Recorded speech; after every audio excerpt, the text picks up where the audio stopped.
आज हम पढ़ते हैं class 8th wild life sanctuary.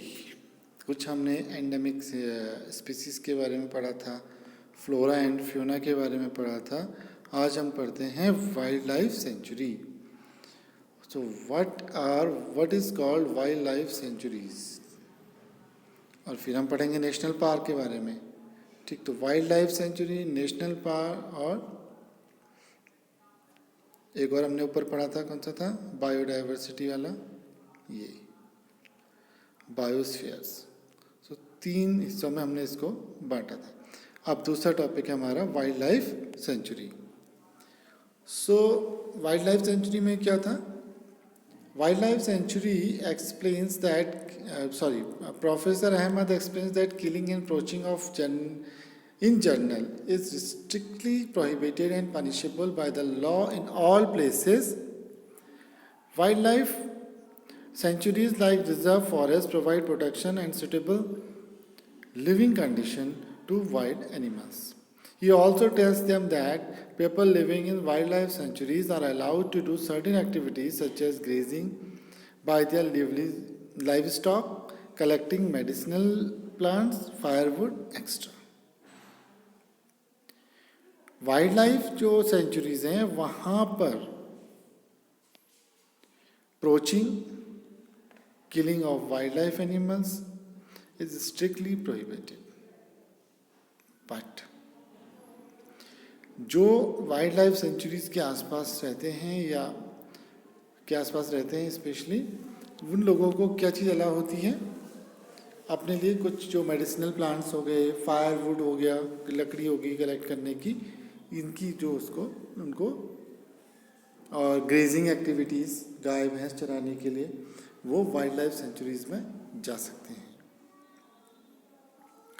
कुछ ऐसे हमारे जानवर हैं जो अभी जिनको दिक्कत है, जो घटने लग गई है जिनकी संख्या, तो वो क्या हो जाते हैं, थ्रेट, तो वो एक प्रिजर्व कैटेगरी में आ जाते हैं। उनमें से जैसे ये हमने कल पढ़ा भी था, black bug, white eyed bug, elephants, golden cat, pink headed duck, ठीक है। तो इस तरह से राइनोसोरस ये है। It is pity that even protected forest are not safe because people living in neighbourhood encroach them and destroy them. तो लोग क्या करते हैं, इन प्रोटेक्टेड फॉरेस्टों में भी अतिक्रमण करते हैं, एनक्रोचमेंट करते हैं और उनको नष्ट कर देते हैं, खराब कर देते हैं। Children are reminded to visit to the zoo. They call that zoos are also place for animals receive protection. तो एक जू भी है जहाँ पर एनिमल्स को क्या कहता है, प्रोटेक्ट कहता है, बट वहाँ पर एक limited number of animals he protect किए जा सकते हैं, ठीक है, बट वो भी एक रिस्ट्रिक्टेड एरिया में ही रखा जा सकता है। दूसरा आता है नेशनल पार्क। जैसे ये जहाँ पर ये लोग विजिट कर रहे थे वो सतपुड़ा नेशनल पार्क थे। चिल्ड्रंस को वहाँ ले जाया गया। तो नेशनल पार्क में क्या करते हैं, यहाँ Madhavi tells them that these reserves are large and diverse enough to protect whole set of ecosystems. ये बहुत बड़े एरिया में फैले होते हैं, किसके मुकाबले में, वाइल्ड लाइफ सेंचुरी के मुकाबले काफ़ी बड़े एरिया में फैले रहते हैं, और ये बहुत बड़ा इकोसिस्टम्स को अपने प्रोटेक्ट करके रहते हैं। यानी कि ये flora, fauna, landscape and historical objects उस एरिया के इसके अंदर आते हैं। So for example, Satpura national park is the first reserve forest of India.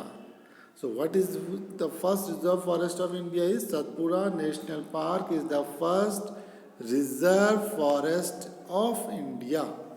So it becomes an important fill in the blank. The finest Indian teak is found in this forest. तो ये क्या हो गया, फ्लोरा हो गया उस जगह के लिए।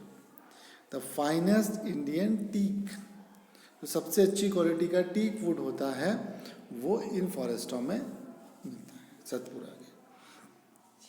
There are more than 100 national parks in India. आप लोगों को क्या करना है, उत्तराखंड के अंदर कितने नेशनल पार्क्स हैं उनकी एक लिस्ट बनानी है कॉपी में। National parks, wildlife sanctuary, biospheres, Uttarakhand के अंदर अगर हैं तो कौन कौन से हैं। उसके बाद इन्होंने क्या देखा, सतपुरा टाइगर रिजर्व। तो tiger reserve was launched by the government to protect the tigers in the country. The objective of this project is to ensure that survival and maintenance tiger population in the country. तो ये tiger reserve करके project tiger एक हमारा एक project launch हुआ था। ये क्या कहता है, टाइगर्स को प्रोटेक्ट करने के लिए, क्योंकि उनकी पॉपुलेशन घट रही थी तो उनको प्रोटेक्ट करने के लिए ये एक प्रोजेक्ट लॉन्च किया गया था। Tiger is one of the many species which are slowly disappearing from our forest, but the Satpura tiger reserve is unique in the sense that and significant increase in the population of tiger has been seen here. Once upon a time, animals like lion, elephant, wild buffaloes and barasinghas were found in the Satpura National Park. Animals whose numbers are diminishing to a level that they might face extinction are known as the endangered animals. तो what are endangered animals? जिनकी existence धीरे धीरे खत्म हो रही हैं, that animals are known as endangered animals. Animals whose numbers are diminishing, diminishing माने घट रहे हैं तेजी से, एक पर्टिकुलर लेवल से अगर उनके नंबर्स घट जाते हैं तो वो endangered animals की लिस्ट में आ जाते हैं।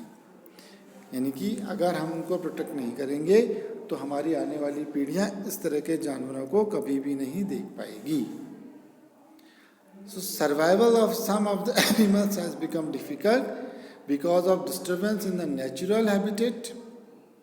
इसके कारण भी दिक्कत होती है। नेचुरल हैबिटेट में अगर डिस्टर्बेंस होगा तो सर्वाइवल ऑफ द, सपोज अगर हमारा इकोलॉजिकल बैलेंस गड़बड़ाता है, फॉर एग्जाम्पल अगर टेम्परेचर बढ़ जाता है तो कई ऐसे जानवर होंगे जो उस टेम्परेचर को सहन नहीं कर पाएंगे, तो वो धीरे धीरे खत्म हो जाएंगे।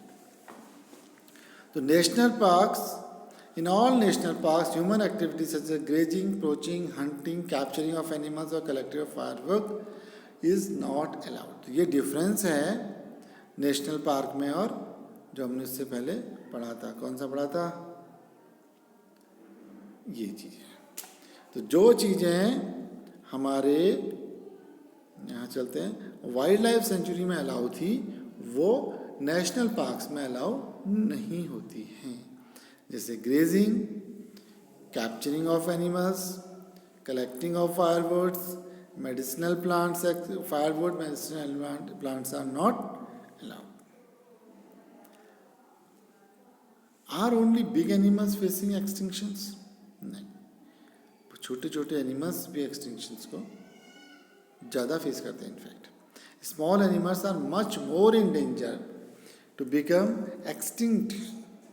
एक्सटिंक्ट का मतलब ध्यान रखना है कि ऐसे एनिमल्स जिनकी प्रजातियां धीरे धीरे खत्म हो रही हैं। Are bigger all times we kill snakes, frogs, lizards, bats and our of ruthlessly without realizing their importance in the ecosystem. By killing them, we are harming ourselves. They might be small in size, but their role is in the ecosystems cannot be ignored. हम जिस तरह से छोटे छोटे जानवरों को मार देते हैं बिना सोचे समझे, तो ये इन सब का भी अपना हमारे इकोसिस्टम्स में एक महत्व है। सपोज हम सिर्फ सांप को मार दें तो इकोसिस्टम में सांप खत्म हो जाएगा, लेकिन अगर सांप इकोसिस्टम से खत्म हो जाएगा तो सांप जिन जानवरों को खाता है उनकी जनसंख्या क्या हो जाएगी? बढ़ जाएगी। जैसे लिजर्ड्स हो गए, आपके चूहे हो गए, माउस हो गए, ठीक है, फ्रॉग्स हो गए, तो ये क्या हो जाएगी? सिस्टम्स में ज़्यादा हो जाएंगे, यानी कि इकोलॉजिकल डिसबैलेंस हो जाएगा। An ecosystem is made of all plants and micro organism in an area along with the living components such as climate, soil, river deltas, etc.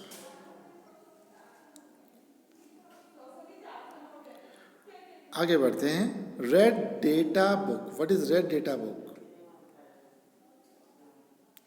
Red data book important है examination point of view से। Red data book is the source of source book which keeps a record of all endangered animal and plants. तो red data book क्या है? जितने भी endangered animals होते हैं और प्लांट्स होते हैं उनका रिकॉर्ड रखता है कौन? Red data book. और इस बुक को कौन मेंटेन करता है? It is internationally maintain by an organisation. India also maintain red data book for plants and animals found in India. Third वाला टॉपिक, अगला टॉपिक है माइग्रेशन. तो रेड डेटा बुक समझ में आ गया. रेड डेटा बुक कुछ नहीं है, एक रिकॉर्ड बुक है जिसमें कि एंडेंजर्ड एनिमल्स की एंट्री की जाती है. इंडिया भी अपनी रेड डेटा बुक बनाता है जो इंडिया में एंडेंजर्ड एनिमल्स या प्लांट्स हैं. Migration. The excursion party then enters deep into the forest. They sit near the Tawa reservoir to relax for some time. Migration क्या है? माइग्रेट करना, एक जगह से दूसरी जगह पर पर्टिकुलर टाइम में पर्टिकुलर टाइम के लिए जाना. सपोज हम कहते हैं ना ठंड बहुत हो गई है जाड़ों में, तो हम क्या करते हैं? प्लेन्स की ओर माइग्रेट कर जाते हैं. कुछ टाइम हम प्लेन्स में बिता के आते हैं, वहाँ थोड़ी गर्मी ज़्यादा होती है. दिस इज कॉल्ड, ये भी एक पार्ट है किसका? माइग्रेशन. तो माइग्रेशन बर्ड्स में बहुत होता है. Migratory birds fly to far away areas even every year during a particular time because of climate change. They fly for laying eggs as the weather in their natural habitat becomes very cold or inhospitable. Birds who cover long distances to reach another land are known as migratory birds. Migratory birds. तो birds में migration बहुत देखा जाता है. इसमें क्या होता है? एक पर्टिकुलर सीजन में कुछ बर्ड्स जो होती हैं साइबेरियन एरिया से ज़्यादातर आती हैं, और यहाँ पर कई वाइल्ड लाइफ सेंचुरीज हैं जहाँ पर ये आते हैं. ये साल के एक पर्टिकुलर मौसम में आते हैं, फिर उसके बाद चले जाते हैं. वो कौन सा मौसम होता है? जब वहाँ बहुत ज़्यादा ठंड पड़ती है. तो ठंड से बचने के लिए वो हमारे यहाँ जाते हैं. उसके बाद ऐसे ही वहाँ का मौसम ठीक होता है, तो उनको अपना साइकिल मालूम है. करेक्ट? ओके, थोड़ा सा इसमें टॉपिक बच गया है, बट ये वीडियो थोड़ा लंबा हो जाएगा. इसको कंप्लीट कर ही लेते हैं या नहीं करते हैं? ठीक है, कोई नहीं, इसको एक और पार्ट छोटा सा बना लेंगे, आगे बढ़ेंगे इसके थोड़ी देर के बाद.